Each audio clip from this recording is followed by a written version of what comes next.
Hello बच्चों। तो हम आपका वेलकम करते हैं हमारे ब्यूटीफुल से चैनल गुरुकुल फिजिक्स में। तो आज का जो हमारा लेक्चर है वो है 10th क्लास का नया अध्याय हम स्टार्ट कर रहे हैं।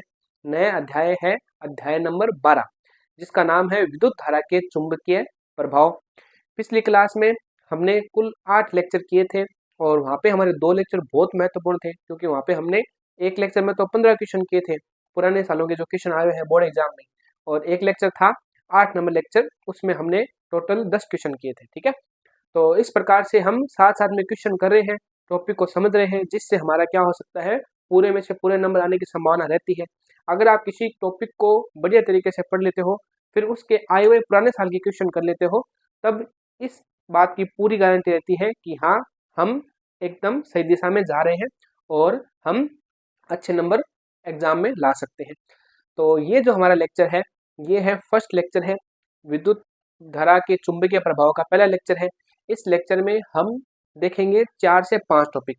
पहला टॉपिक तो हमारा चुंबक है। चुंबक क्या है, ज़्यादा डिटेल में चुंबक के नहीं जाएंगे, क्योंकि हमारा उद्देश्य चुंबक के बारे में जानना नहीं है।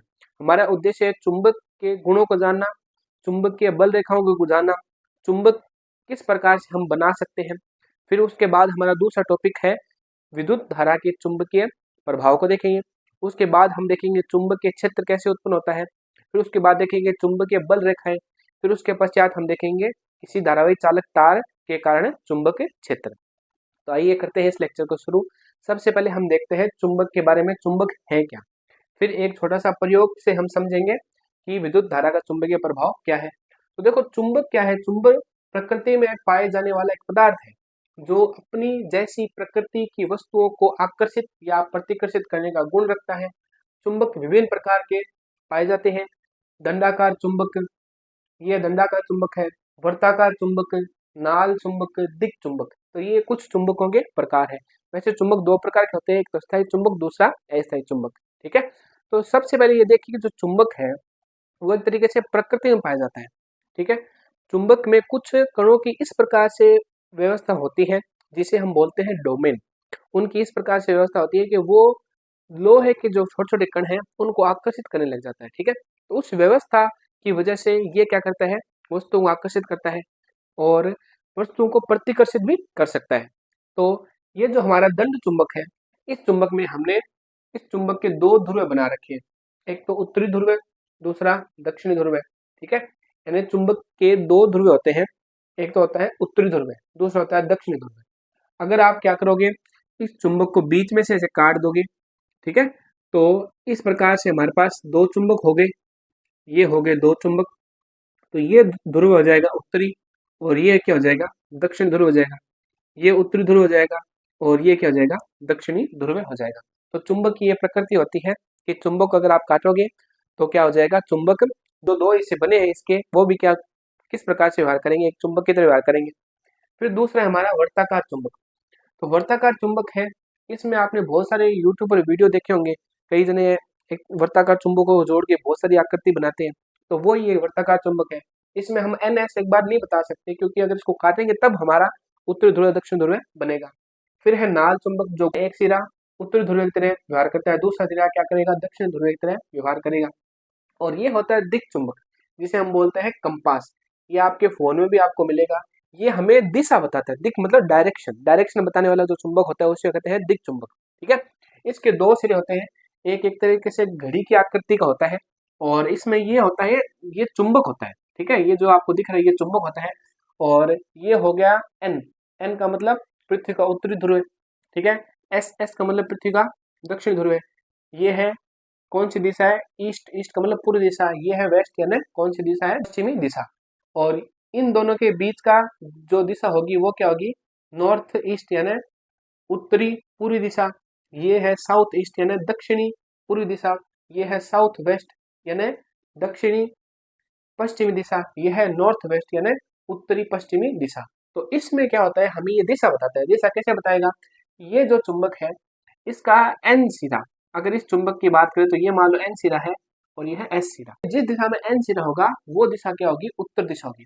और जो नीचे वाला सिरा होगा वो किस दिशा को बताएगा, दक्षिण दिशा में बताएगा। पुराने जमाने में क्या होता था, कोई रास्ता खोजते थे कि हमारा गांव किस दिशा में है, तो चुंबक लेके जाते थे, जंगल में कहीं गुम हो जाए तो हमें पता चलता था, चुंबक लेके जाए तो चुंबक के वो इस तरीके से देखते थे, बताते थे हमें तो जाना है उत्तर दिशा में। ठीक है, तो अगर हम क्या कर रहे हैं, चल रहे हैं, तो ये जो चुंबक का ऊपर वाला सिरा है, ये उत्तर दिशा के बारे में बात करें तो आप एकदम सही दिशा में चल रहे हो। अगर इसका सिरा उल्टा हो जाता, ठीक है, यानी ये सिरा दक्षिण दिशा में आ जाता, तो वो क्या करते हैं कि हम उल्टी दिशा में जा रहे हैं, हमें वापस घूम के क्या इस दिशा में जाना चाहिए। ठीक है, तो वो दिशा वापस उत्तर दिशा बता देगा। तो ये जो दिक् चुंबक है, ये हमें दिशा बताते हैं कि उत्तर दिशा कौन सी है, दक्षिण दिशा कौन सी है। साथ साथ में हम इससे ये भी बता सकते हैं कि चुंबकीय क्षेत्र किस दिशा में है। ठीक है, तो ये हुए हमें चुंबक की बात। यहाँ से एग्जाम में क्वेश्चन नहीं पूछेंगे क्योंकि साधारण सी परिभाषाएं है। अब देखते हैं विद्युत धारा का चुंबकीय प्रभाव, जो आपके पाठ का नाम भी है। देखो इसको समझते हैं। ठीक है, इसको देखो एक बार परिभाषा समझते हैं, फिर एक छोटा सा प्रयोग देखेंगे जो ऑरस्टेड वैज्ञानिक जी ने किया था, उस प्रयोग को देखेंगे। तो देखो, जब किसी चालक में विद्युत धारा प्रवाहित की जाती है, तो चालक है उसमें विद्युत धारा प्रवाहित कर देते हैं, तो उसके चारों ओर एक चुंबकीय क्षेत्र उत्पन्न हो जाता है। इस घटना को विद्युत धारा का चुंबकीय प्रभाव कहते हैं। यानी विद्युत धारा प्रवाहित कराने पर चालक तार के चारों तरफ एक चुंबकीय क्षेत्र उत्पन्न हो जाता है। ये विद्युत धारा के कारण उत्पन्न हुआ है चुंबकीय क्षेत्र, इसलिए इसे कहते हैं विद्युत धारा का चुंबकीय प्रभाव। अब देखते हैं प्रयोग। प्रयोग में क्या किया, सबसे पहले हमने बैटरी ले ली, एम्पेयर जोड़ दिया श्रेणी क्रम में, एक प्रतिरोध जोड़ दिया। ठीक है, फिर एक तार ले लिया एक्स वाई तार, ये है धारावाही चालक तार, इसको धारावाही चालक तार मान रहे हैं। और फिर इधर कुंजी जोड़ दी। अब जैसे आपने कुंजी ऑन की तो धारा प्रवाहित होगी ऐसे। ठीक है, तो इस तार में भी धारा प्रवाहित होगी। अब इस तार में क्या किया हमने, इस तार में छेद, एक गत्ता लिया और गत्ते को इस तार के अंदर से डाल दिया, यानी आर पार कर दिया। यानी जैसे ये मान लो ये तार है और इसके आर पर हमने एक तरीके से क्या लगा दिया, गत्ता लगा दिया। ठीक है, कार्डबोर्ड लगा दिया है। तो अब देखो प्रयोग कैसे किया, प्रयोग ऐसे किया, इस पर हमने क्या कर दिया, एक तरीके से लोहे के बुरादे को ऐसे बिछा दिया। ठीक है, ऐसे लोहे के बुरादे को छिड़क दिया मान लो। अब क्या किया उन्होंने, अब जो गत्ता है उसको एक तरीके से क्या धीरे धीरे से मारा। ठीक है, ऐसे मारेंगे ऐसे मारेंगे, तो मारेंगे धीरे धीरे क्या होगा, ये जो लोह के कण है वो क्या होंगे, एक ऐसे वर्ताकार दिशा में एक तरीके से व्यवस्थित हो जाते हैं। ठीक है, ऐसे वर्ताकार दिशा में व्यवस्थित हो जाते हैं। तो हम ये मानते हैं कि इस चालक तार में धारा प्रवाहित की हमने, और कुछ तो किया नहीं, चालक तार था उसमें धारा प्रवाहित की, धारा प्रवाहित की तो इसकी तरफ एक ऐसा, चारों तरफ ऐसा क्षेत्र उत्पन्न हो गया जो लोहे के कणों को क्या कर रहा है, एक निश्चित दिशा में व्यवस्थित कर रहा है। तो इस वजह से हम ये बताते हैं कि किसी चालक तार में अगर धारा प्रवाहित कराओगे तो उसके चारों तरफ एक चुंबकीय क्षेत्र उत्पन्न होगा, और चुंबक क्या करता है, लोहे के कणों को आकर्षित करता है। तो उस चुंबकीय क्षेत्र की वजह से जो लोहे के कण है वो एक तरीके से वर्ताकार पथ में क्या हो जाएंगे, व्यवस्थित हो जाएंगे। तो यही प्रभाव क्या कहलाता है, विद्युत धारा की वजह से चुंबक क्षेत्र उत्पन्न हो गया है, तो इसे हम कहते हैं विद्युत धारा का चुंबकीय प्रभाव। सामान्य सी जानकारी थी चुंबक की, हमें देखना है चुंबक प्राकृतिक चुंबक होते हैं। ठीक है, और कोई प्राकृतिक होता है चुंबक, दूसरा हम चुंबक बना भी सकते हैं। जैसे इस तार को हमने धारा प्रवाहित की तो ये एक तरीके से चुंबक की तरह व्यवहार करने लग गया। विद्युत धारा का चुंबकीय प्रभाव हमने देख लिया, परिभाषा हमें यहाँ से लिखनी है। अब देखो नोट क्या है यहाँ पे, गतिमान आवेश के कारण चुंबक क्षेत्र निर्मित होता है। देखो एक चीज और देखते हैं। ठीक है, अगर मान लो कोई आवेश है, आवेश अगर रुका हुआ है तो उसके चारों तरफ केवल विद्युत क्षेत्र उत्पन्न होगा। कौन सा क्षेत्र उत्पन्न होगा, विद्युत क्षेत्र। आवेश अगर रुका हुआ है तो उसके चारों तरफ विद्युत क्षेत्र उत्पन्न होगा, जिसे हम किससे प्रदर्शित करते हैं, ई से, यानी इलेक्ट्रिक फील्ड। और अगर उस आवेश को हम गति करा रहे हैं नियत वेग से, नियत वेग से गति करा रहे हैं, तो उसमें विद्युत क्षेत्र के साथ साथ चुंबकीय क्षेत्र भी उत्पन्न होगा। चुंबकीय क्षेत्र को हम बी से प्रदर्शित करते हैं, यानी विद्युत क्षेत्र था ही, साथ साथ चुंबकीय क्षेत्र उत्पन्न हो गया। अगर इस कण को हम त्वरित कर रहे हैं, यानी इसके वेग में परिवर्तन कर रहे हैं, धीरे धीरे वेग या तो बढ़ा रहे हैं या फिर धीरे धीरे वेग इसका कम कर रहे हैं, तो इसमें आ गया त्वरण। तो इसमें क्या होगा, ए आगे एक मतलब त्वरण है, तो इसमें विद्युत क्षेत्र तो उत्पन्न होगा ही, चुंबकीय क्षेत्र भी उत्पन्न होगा, साथ साथ में इसमें विद्युत चुंबकीय तरंगे भी निकलेगी। ठीक है, जब आवेश त्वरित गति करता है अर्थात तो उसके वेग में परिवर्तन होता है समय के साथ, तो वो क्या करता है, विद्युत चुंबकीय तरंगे उत्सर्जित करता है। तो विद्युत चुंबकीय तरंगे, तो यहाँ से विद्युत चुंबकीय तरंगे भी निकलेगी। तो ये है एक तरीके से आवेश की विशेषता। आवेश की विशेषता, अगर आवेश रुका हुआ है तो विद्युत क्षेत्र उत्पन्न हो रहा है, आवेश क्या कर रहा है, एक समान वेग से गति कर रहा है तो विद्युत क्षेत्र के साथ साथ चुंबकीय क्षेत्र उत्पन्न हो रहा है, और आवेश अगर त्वरित गति कर रहा है तो विद्युत क्षेत्र के साथ साथ चुंबकीय क्षेत्र प्लस विद्युत चुंबकीय तरंगे भी उत्सर्जित कर रहा है। तो ये हमारा टॉपिक हो चुके दो। अब हम देखेंगे चुंबकीय क्षेत्र के बारे में और चुंबकीय बल रेखाओं के बारे में। आइए आगे बढ़ते हैं। और अब जो दो टॉपिक देख रहे हैं वो है चुंबकीय क्षेत्र और है चुंबकीय बल रेखाएं। इसके बाद में हमें चुंबकीय बल रेखाओं के गुण देखने हैं और एक ऑरस्टेड सर वैज्ञानिक थे उनका एक प्रयोग देखना है। तो देखिए चुंबकीय क्षेत्र क्या है। जैसे ये चुंबक है, चुंबक के दो ध्रुव होते हैं, एक तो उत्तरी ध्रुव है और दूसरा दक्षिणी ध्रुव है।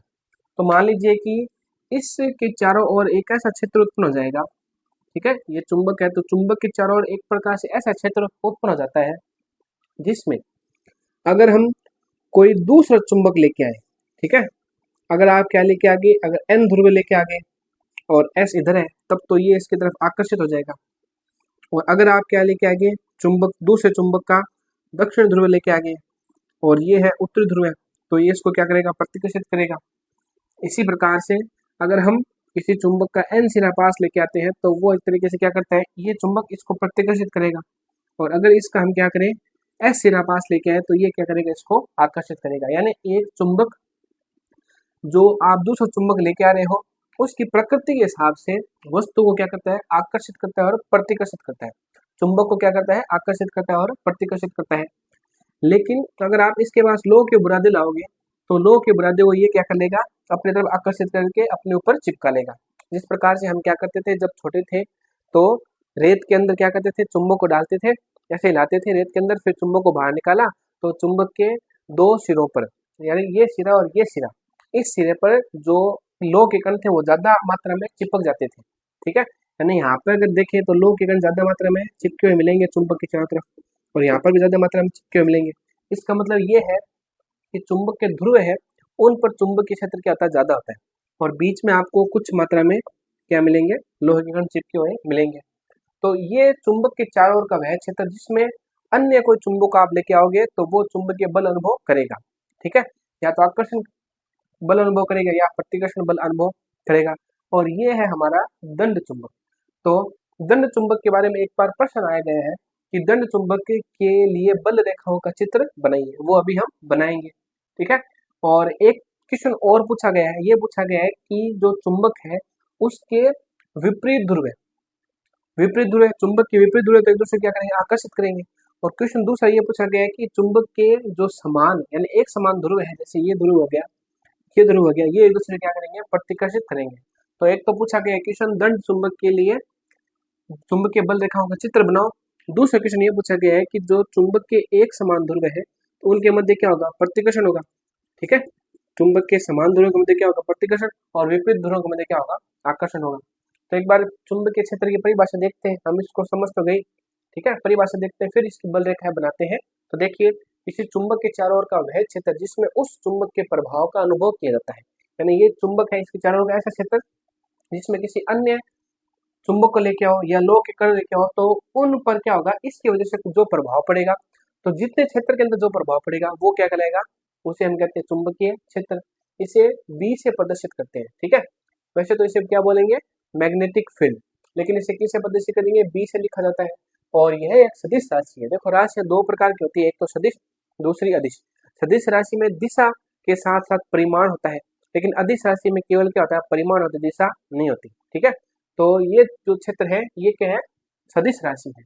और तथा इसका मात्रक एक तो होता है टेस्ला, इलॉन मस्क की टेस्ला कंपनी वाला टेस्ला नहीं, निकोल टेस्ला नाम के वैज्ञानिक थे, उनके नाम पर उनको सम्मान देने के लिए चुंबकीय क्षेत्र का मात्रक क्या दिया गया, टेस्ला दिया गया। दूसरा मात्रक होता है वेबर बटा मीटर स्क्वायर। तो ये चुंबकीय क्षेत्र क्या हो गया, बात होगी, ठीक है। बार इसको हम थोड़ा साफ करते हैं, वापिस से बनाते हैं। तो ये हमारा है एक दंड चुंबक, ठीक है, सीधा चुंबक कह सकते हो। और इस चुंबक का ये हो गया उत्तरी ध्रुव और ये हो गया दक्षिणी ध्रुव, ठीक है। तो किसी चुंबक क्षेत्र में चुंबकीय बल रेखाएं वे काल्पनिक रेखाएं होती है जो उस स्थान में चुंबकीय क्षेत्र की दिशा को क्या बताती है, प्रदर्शित करती है। तो एक बार के लिए हम बनाना चाहें तो देखो जो चुंबकीय क्षेत्र रेखा है वो उत्तरी ध्रुव से शुरू होती है और दक्षिण ध्रुव पे क्या होती है, समाप्त होती है, ठीक है। इसी प्रकार से दूसरी रेखा भी हम बना सकते हैं, इसी प्रकार से तीसरी रेखा भी बना सकते हैं। इसी प्रकार से ये जो क्षेत्र रेखा है ऐसे ही शुरू होगी इधर भी जा सकती है और इस प्रकार से भी जा सकती है। इनकी दिशा क्या हुई, ये दिशा हो गई इनकी, ठीक है, एन से एस की तरफ, एन से एस की तरफ। अगर हम दिखाना चाहे तो ऐसे बता सकते हैं कि ये रेखाएं भी जा रही है लेकिन बाद में ये एस पर आ जाएगी, इस तरीके से ये हो गया। इधर भी ये रेखाएं निकल रही है तो बाद में क्या होगी, वापस एस पर आ जाएगी, ठीक है, ये हो गया तीर का निशान। और एक लाइन सीधे बनाते हैं तो ये मान रहे हैं कि बाद में ये वापस एस पर मिलेगी। तो ये जो काल्पनिक रेखा है ये असली में रेखा है नहीं, ये एक तरीके से कल्पना हम कर रहे हैं। और इसकी कल्पना क्यों की गई, किस वजह से की गई, उसका कारण ये था कि मान लो एक दंड चुंबक ले लिया आपने, ठीक है, एन और एस, और इसके चारों तरफ आपने क्या किया, लोहे के बुरादे को क्या कर दिया, बिछा दिया।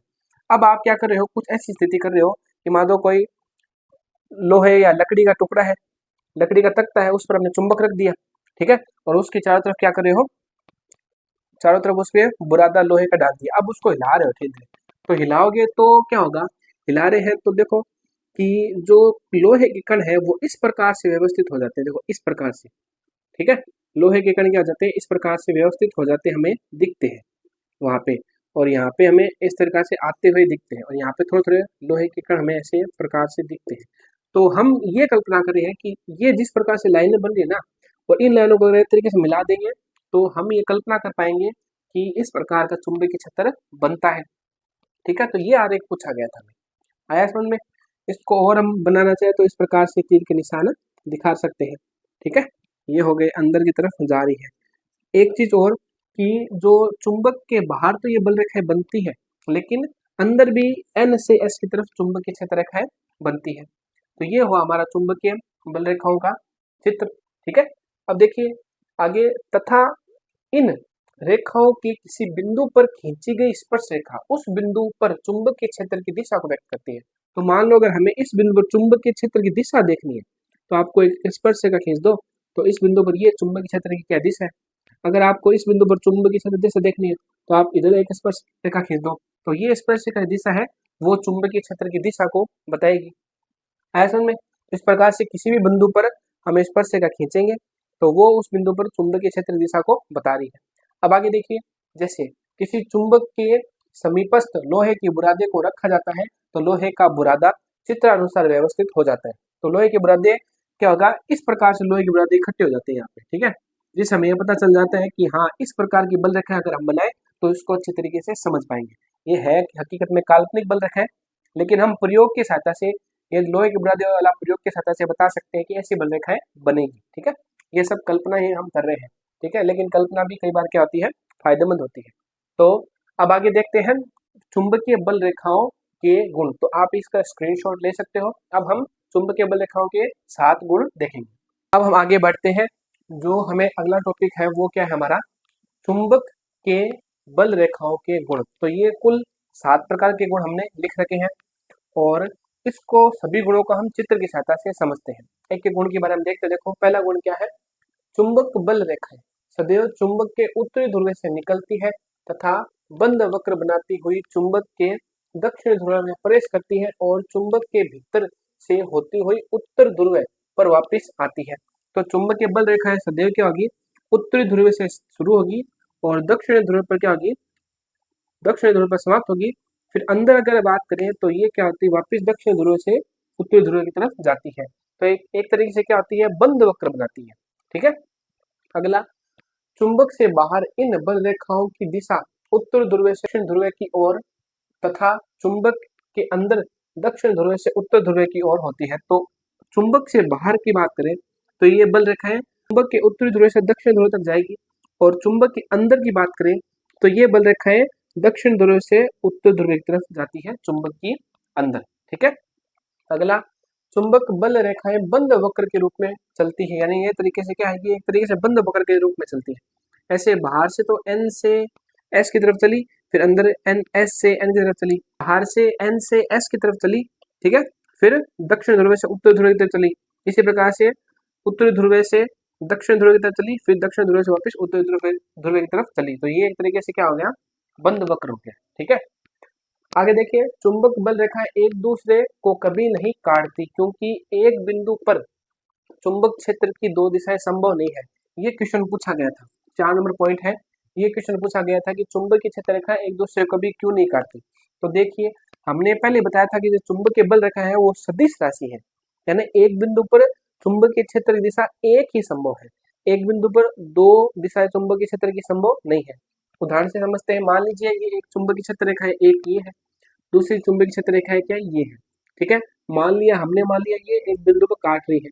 तो देखो, अब आपको स्पर्श रेखा खींचनी है और इसकी दिशा बतानी है। तो एक स्पर्श रेखा इस दिशा में खींच दी, एक स्पर्श रेखा इस दिशा में खींच दी, तो एक ही बिंदु पर चुंबकीय क्षेत्र की बल रेखाओं की दिशा दो हो गई, जबकि हमने कहा था कि चुंबकीय क्षेत्र क्या है, सदिश राशि है, यानी एक बिंदु पर चुंबकीय क्षेत्र की दिशा एक ही संभव है, दो दिशा संभव नहीं है, इसलिए ये चीज गलत है।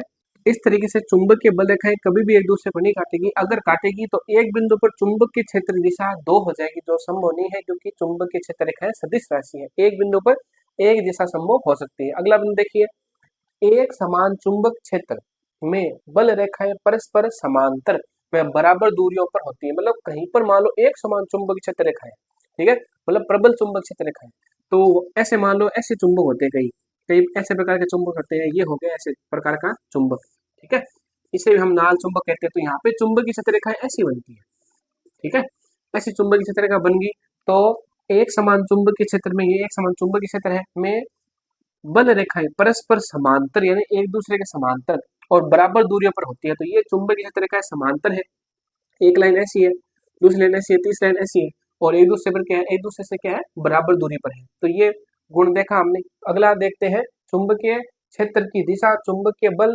रेखा के किसी बिंदु पर स्पर्श रेखा द्वारा प्रदर्शित होती है। तो हमने पीछे देखा था, जब बल रेखाओं के बारे में हमने पढ़ा था कि मान लो कि ये चुंबकीय बल रेखाएं हैं, इसके किसी बिंदु पर आपने क्या खींच दी, स्पर्श रेखा खींच दी, तो ये स्पर्श रेखा इस बिंदु पर चुंबकीय क्षेत्र की दिशा बताएगी, ठीक है। इसी प्रकार से अगर आपने यहाँ पे स्पर्श रेखा खींच दी, तो ये स्पर्श रेखा इस बिंदु पर चुंबकीय क्षेत्र की दिशा को बताती है। तो चुंबकीय क्षेत्र बल रेखाओं पर अगर आप किसी बिंदु पर स्पर्श रेखा खींचते हो, तो वो उस बिंदु पर चुंबकीय क्षेत्र दिशा को बताती है। अंतिम गुण देखिए, चुंबक के ध्रुवों के समीप चुंबक क्षेत्र रेखाएं प्रबल होती है, ध्रुवों पर चुंबकीय क्षेत्र रेखाएं क्या होगी, पास पास होगी। चुंबक का जो ध्रुव है, ये ध्रुव है, उत्तरी ध्रुव है, दक्षिण ध्रुव है, इनके पास पास चुंबकीय क्षेत्र रेखाएं ज्यादा होगी, तो इस तरीके से यहाँ पे चुंबकीय क्षेत्र रेखाएं, चुंबक का क्षेत्र क्या होता है, प्रबल होता है, ठीक है, यानी जो ध्रुव है उनके पास चुंबक क्या होता है, चुंबकीय क्षेत्र प्रबल होता है। तो चुंबकीय क्षेत्र प्रबल है, तो वहां पे चुंबकीय क्षेत्र रेखाओं की संख्या क्या होगी, ज्यादा होगी, वो पास पास होगी। जबकि देखो, ध्रुव से दूर जाने पर चुंबकीय क्षेत्र की प्रबलता घटती जाती है, वहां रेखाएं परस्पर दूर दूर होती है। तो जैसे हम दूर जाएंगे, तो यहाँ पे चुंबकीय क्षेत्र रेखाओं की संख्या क्या होगी, घटेगी, ध्रुव से दूर जाएंगे इस तरफ दूर जाएंगे, तो चुंबकीय क्षेत्र रेखाओं की संख्या घटेगी, और वहां पर चुंबकीय क्षेत्र रेखाएं क्या होगी, दूर दूर होगी। यहाँ पे चुंबकीय क्षेत्र क्या होता है, दुर्बल होता है। चुंबक के ध्रुवों पर सबसे ज्यादा चुंबकीय क्षेत्र होता है, और इनके बीच में चुंबकीय क्षेत्र क्या होता है, दुर्बल होता है। तो ये हमने देख लिया बल, चुंबकीय बल रेखाओं के गुण। अब हम आगे बढ़ते हैं और देखते हैं किसी धारावाही चालक तार में चुंबकीय क्षेत्र। अब हम अंतिम टॉपिक तरफ जा रहे हैं, और अंतिम टॉपिक है एक तरीके से प्रयोग। और प्रयोग क्या है, किसी विद्युत धारावाही चालक के कारण चुंबकीय क्षेत्र की दिशा बता सकते हैं हम, ठीक है। और ये प्रयोग किससे किया था, ये प्रयोग किया था सर ओरस्टेड, जो वैज्ञानिक थे, उन्होंने ये प्रयोग किया था, ठीक है। तो इस प्रयोग में देखो उन्होंने क्या किया कि जब हम धारा को उत्तर दिशा से दक्षिण दिशा, ठीक है, ये देखो हमने यहाँ पे दिशा बना रखी है, ये है ईस्ट यानी पूरी दिशा, ये है वेस्ट यानी पश्चिम दिशा, ये है साउथ यानी कौन सी दिशा, ये दिशा हो गई दक्षिण दिशा, और ये नॉर्थ यानी कौन सी दिशा है, ये है उत्तर दिशा, ठीक है। तो ये जो पृथ्वी की भौगोलिक स्थिति है उनको बता रहे हैं। तो देखिए, जब हम क्या करेंगे, धारा को उत्तर दिशा से दक्षिण दिशा में प्रवाहित कराएंगे, धारा को उत्तर दिशा से दक्षिण दिशा में प्रवाहित कराएंगे, तो जो चुंबक है, दिक चुंबक या दिक सूची इसे कहते हैं, इसका जो उत्तरी सिरा है वो क्या चला जाएगा, वो पूर्व की तरफ मुड़ जाएगा, यानी चुंबक ऐसे चला जाएगा, ठीक है, यानी ये क्या चला जाएगा, पूर्व दिशा में विक्षेपित हो जाएगा।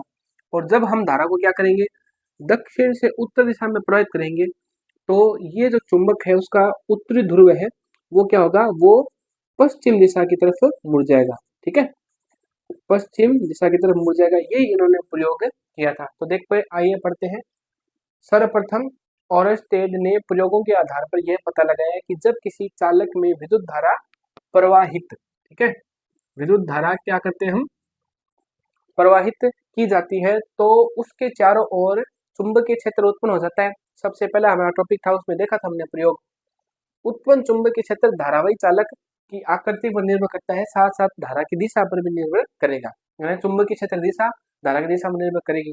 तो देखो प्रयोग में क्या बताया गया है, जब धारा उत्तर से दक्षिण दिशा में प्रवाहित हो रही है तो दिक् सूची का उत्तरी ध्रुव पूर्व की ओर विक्षेपित हो जाता है। ये उत्तर ध्रुव पूर्व की तरफ विक्षेपित हो जाएगा ना, एक तरीके से पूर्वी दिशा में ये विक्षेपित हो जाता है, ठीक है। तथा जब धारा दक्षिण से उत्तर दिशा में प्रवाहित हो रही है तब दिक् सूची का उत्तरी ध्रुव पश्चिम यानी नीचे की तरफ, पश्चिम यानी नीचे की तरफ, पूर्व यानी ऊपरी तरफ विक्षेपित हो जाता है, ठीक है। तो देखो ये क्या बता रहा है कि जब उत्तर से दक्षिण दिशा में धारा प्रवाहित कराओगे तो एन पीछे हट गया, एन क्या चला गया, पीछे हट गया। मतलब यहाँ पे एक तरीके से ये क्षेत्र एक तरीके से एन की तरह व्यवहार करे, यहाँ पे जो क्षेत्र उत्पन्न होगा वो एन की तरह व्यवहार करेगा। यानी हम बता रहे थे धारावी चालक तार है, इसके चारों तरफ चुंबकीय क्षेत्र उत्पन्न होगा, तो ये एन दूर हट रहा है, चुंबक वाला एन दूर हट रहा है, मतलब यहाँ पे कहीं ये जो क्षेत्र ऊपर वाला ये एन की तरह व्यवहार कर रहा है तभी दूर हट रहा है, और नीचे वाला अपने आप क्या हो जाएगा, एस की तरह व्यवहार करेगा, ठीक है। तो ये जो चुंबक का एन सिरा है वो इस तरफ झुक रहा है, इसका मतलब यहाँ पे जो तार का ऊपर वाला क्षेत्र है वो तार इस प्रकार से धारा प्रवाहित करेगा कि इसका ऊपर वाला क्षेत्र एस की तरह व्यवहार करे और एस की तरफ एन तो झुकेगा ही, और नीचे वाला सिरा क्या आ जाएगा, एन। इस प्रकार से हमने देखा कि जब धारा उत्तर से दक्षिण दिशा में प्रवाहित होती है तो उत्तरी ध्रुव दूर हटता है, पूर्वी तरफ जाता है, और जब धारा दक्षिण से उत्तरी तरफ प्रवाहित होता है तो उत्तरी ध्रुव पश्चिम की तरफ यानी इसके नजदीक आता है। तो ये ओरस्टेड ने प्रयोग किया था और ये बताया था कि जब किसी चालक तार में धारा प्रवाहित कराओगे तो यहाँ पे हो क्या रहा था, यहाँ पे चुंबक की जो सुई है वो हिल रही थी, मतलब चुंबकीय क्षेत्र उत्पन्न होगा तभी चुंबक की सुई हिलेगी। तो ये एक तरीके से प्रयोग ये सिद्ध करके बताता है कि चालक में धारा प्रवाहित करोगे तो चुंबकीय क्षेत्र उत्पन्न हो रहा है, चुंबकीय क्षेत्र उत्पन्न हो रहा है, इसका पता कैसे लगाएं। इसका पता लगाने के लिए हम जो कंपास है उसको तार के पास लेके आओगे तो वो कंपास की जो चुंबक की सुई है वो एक तरीके से हिलेगी, तो हम बता देंगे हाँ इस चालक तार के चारों तरफ क्या चुंबकीय क्षेत्र उत्पन्न है। उसी चुंबकीय क्षेत्र की वजह से ये जो कंपास की जो सुई है हमारी एन एस वाली, ये क्या हो रही है, हिल रही है, ये चुंबकीय क्षेत्र की उपस्थिति में ही हिलेगी। तो चुंबकीय क्षेत्र उत्पन्न हो रहा है तभी ये क्या करती थी, हिल रही थी। तो बच्चों ये हमारा टॉपिक हो चुका, अब हम मिलेंगे अगले वीडियो में और नए टॉपिकों के साथ।